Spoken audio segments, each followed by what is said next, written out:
Naujo maršruto kūrimas ir jo turinio užpildymas. Norėdami sukurti naują maršrutą, pradžioje turime patekti į interaktyvų žemėlapį. Atsidarius žemėlapiui, spauskite Naujas maršrutas.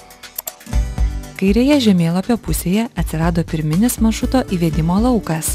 Laukelyje maršruto pavadinimas būtinai rašyti maršruto pavadinimą. Taip pat priskirti maršruto tipą – automobiliu ar pėsčiomis.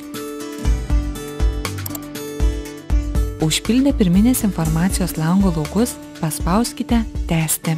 Dabar atsidarė detali maršruto įvedimo forma. Detalioje maršruto duomenų įvedimo formoje būtina užpildyti aprašymo lauką. Norėdami sudaryti maršrutą, turite dešinio pelės klavišu paspausti ant žemėlapyje esančių žymų. Jų pažymėjimą galite matyti ne tik žemėlapyje, bet ir maršruto įvedimo formoje. Maršruto žymą galite pasirinkti ir įvedus žymos pavadinimą į šį laukelį. Laukelyje automatiškai atsiras sąrašas, kuriame pateikiami paieškos rezultatai. Į maršrutą įtrauktos žymos yra žymimos didžiosiomis raidėmis. Jei norite pakeisti maršruto eigą, pakanka kairiu pelės klavišu paspausti ant maršruto objektų eilės keitimo ikonos.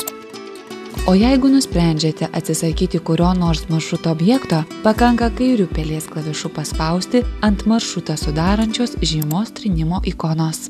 Prie kuriamo maršruto galima prijungti jau sukurtus maršrutus.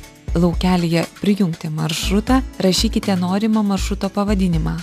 Laukelyje automatiškai atsiras sąrašas, kuriame pateikiami paieškos rezultatai. Tuomet prie maršrutą sudarančių žymų atsiranda jau sukurto maršruto žymos. Pildydami maršrutą turite galimybę suskaičiuoti kelionės atstumą ir laiką. Pasirinkę automobilio ikonėlę ir paspaudę skaičiuoti, sužinosite maršruto ilgį bei kelionės trukmę automobiliu. O žemėlapyje vaizduojamas maršrutas.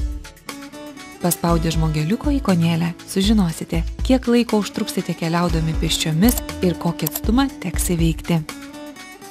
Kelionės maršrutas pėsčiomis taip pat yra vaizduojamas žemėlapyje. Kai baigsite kurti maršrutą, nepamirškite jo išsaugoti.